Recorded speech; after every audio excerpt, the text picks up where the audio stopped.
Halo teman-teman, tadi saya udah bikin satu video. Saya tadi lagi bikin aplikasi. Ini saya sambil aja. Jadi sebenarnya saya mau sharing sama teman-teman. Sorry kalau pandangan saya ke laptop yang ada di sebelah sini. Kalau ada kemungkinan lulusan dari PKN itu ditempatkan di pemerintah daerah, baik itu pemerintah daerah provinsi maupun pemerintah daerah kabupaten. Mekanismenya di video sebelumnya kamu bisa search di channel ini, itu bisa melalui survei ya. Survei itu maksudnya dikasih 5 pilihan, kita milih, kita bisa masukin nama pemerintah daerah yang kita inginkan tuh. Tapi nggak semua pemerintah daerah itu ada sebagai pilihan ya, karena terkait dengan mekanisme. Misalkan kamu tinggal di Bandar Lampung, kamu pengen balik dan bekerja di pemerintah kota Bandar Lampung, itu belum tentu bisa. Kenapa? Bandar Lampungnya minta atau enggak gitu. Kemudian atau ketika ditawarkan, Pemkot Bandar Lampung mau nggak nih lulusan STAN? Kalau Pemkotnya nggak mau ya juga nggak bisa ya, harus ada sebelumnya udah ada MOU lah semacam itu ya. Saya teknisnya saya nggak ngerti. Jadi bisa karena dia memilih atau karena dia tidak punya pilihan lain, atau di antara 5 yang dia pilih itu dia tidak lolos, akhirnya dia secara acak ditempatkan di instansi, salah satunya itu bisa di Pemda. Nah, ada beberapa aspek plus minus yang kalau menurut saya bisa jadi kelebihan dan kekurangannya. Yang pertama saya akan sebutkan terkait dengan kelebihannya. Ini saya bicara dalam tataran ideal dan berdasarkan pengalaman teman-teman, member teman ujian atau Bima Pekenstan dulu yang sudah penempatan. Ada yang penempatan di provinsi, ada yang penempatan di kabupaten, ada yang bahkan balik ke kabupaten asalnya. Kebetulan kabupaten tempat dia besar itu, dari lahir maksudnya sampai SMA itu minta, dan kebetulan dia dapat. Nah, kelebihannya pertama, kalau misalkan nih ya, kalau misalkan pilihan dia itu sesuai dengan eh, home base-nya. Misalkan kamu lahir di kota atau kabupaten Pasuruan, saya nggak tahu ya itu kota atau kabupaten dari tingkat 2-nya. Misalkan kalian sebut aja nama daerahnya, lahir di Pasuruan, besar di Pasuruan, SMA dari Pasuruan, kemudian ketika lulus PKN ada opsi untuk memilih pemerintah daerah Pasuruan di situ. Nah, ternyata kalian milih itu dan kalian dapat. Advantage pertama, keunggulan pertama adalah kalian yang pasti balik ke home base, di mana keluarga kalian berada, di mana tempat kalian besar, di mana ada sahabat-sahabat dan teman-teman kalian, di mana kotanya yang kalian betah di sana. Itu keunggulan pertama, kalian bisa balik home base, nggak perlu lagi mikirin tiap gajian disisihkan uang sekian untuk biaya mudik. Oke, ingat loh, jadi PNS yang tidak tinggal di home base itu salah satu komponen biaya terbesar adalah biaya mudik. Kenapa?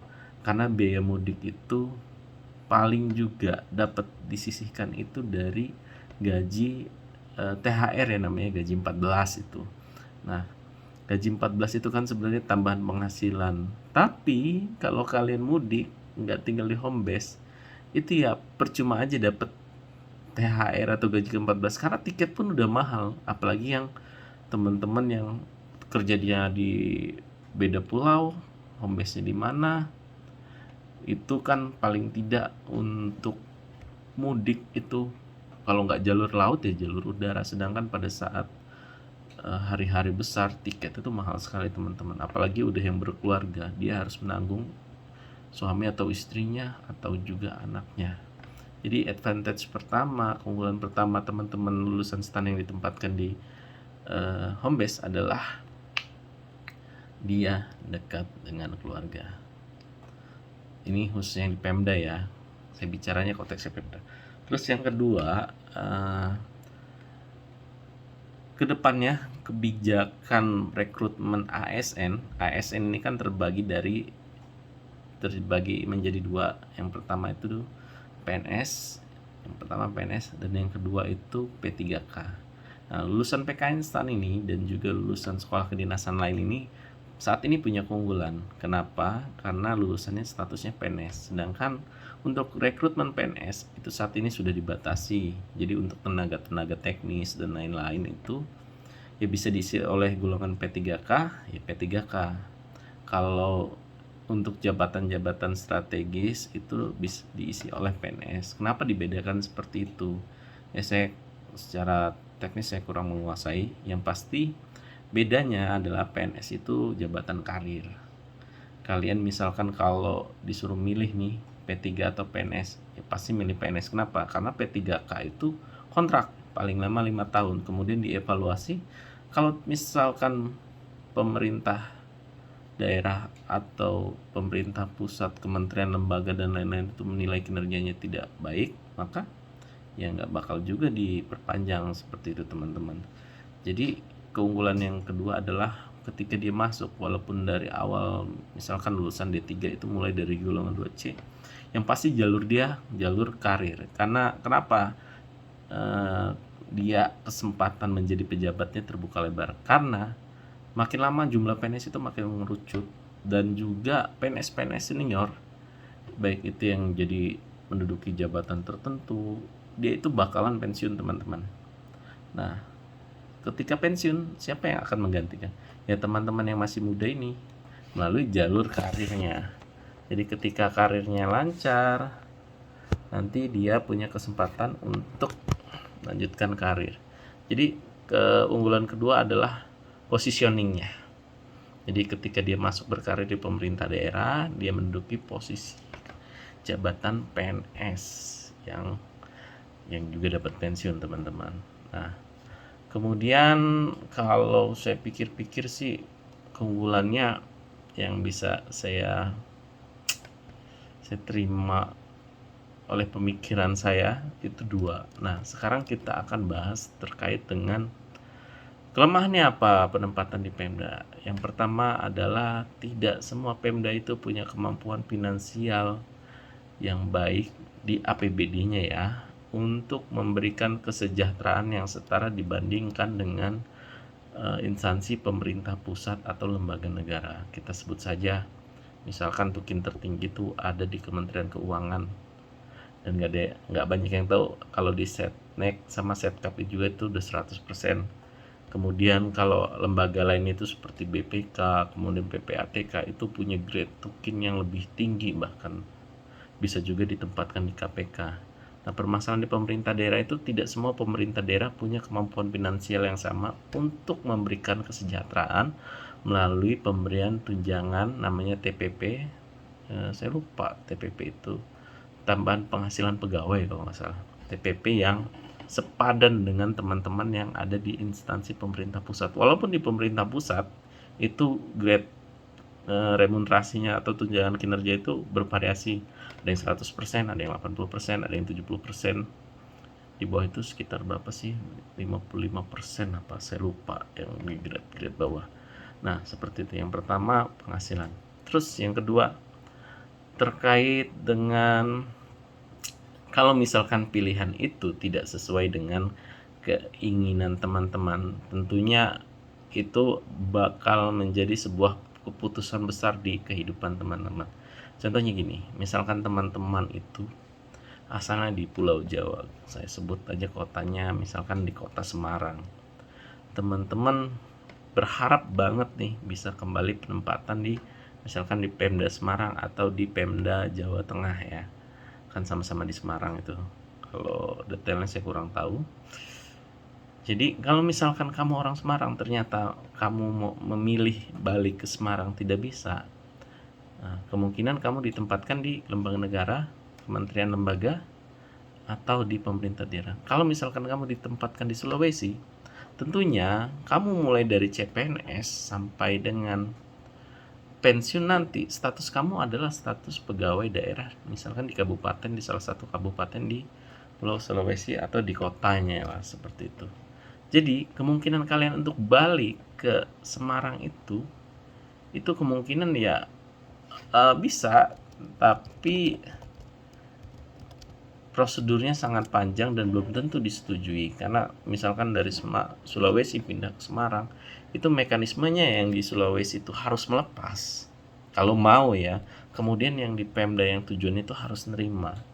Jadi untuk prosedurnya sangat rumit dan kemungkinan besarnya kalian akan menjadi perantauan dan bakal menetap sampai pensiun di situ.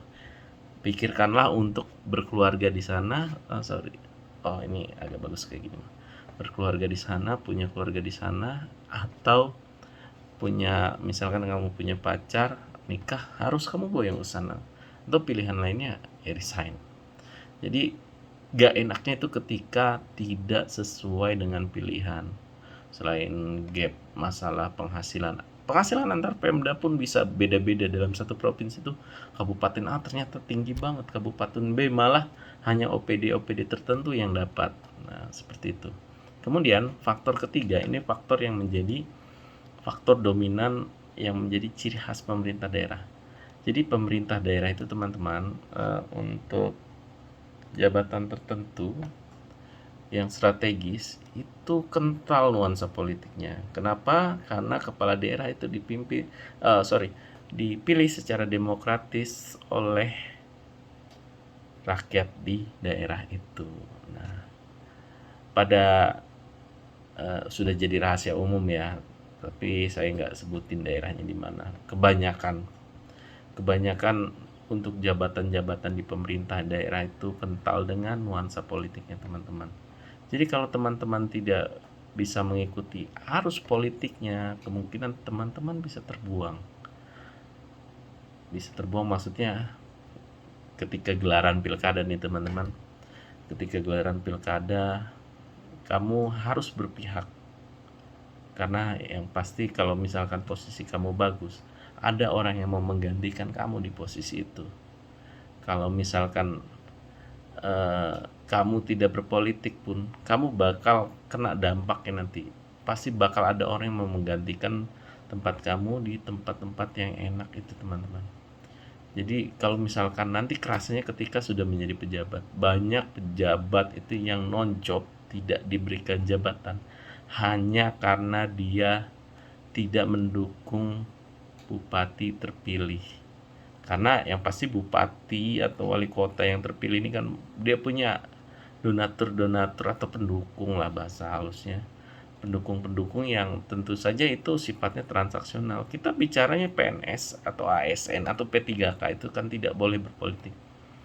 Tapi teman-teman mungkin bisa tanyakan kalau untuk orang tuanya yang PNS atau ASN, bahkan anak-anak pun dimobilisasi untuk meraup suara ketika pilkada. Jadi faktor ketiga itu tentunya faktor politisnya teman-teman. Jadi kalau advantage tadi udah saya sebutkan dua, terkait dengan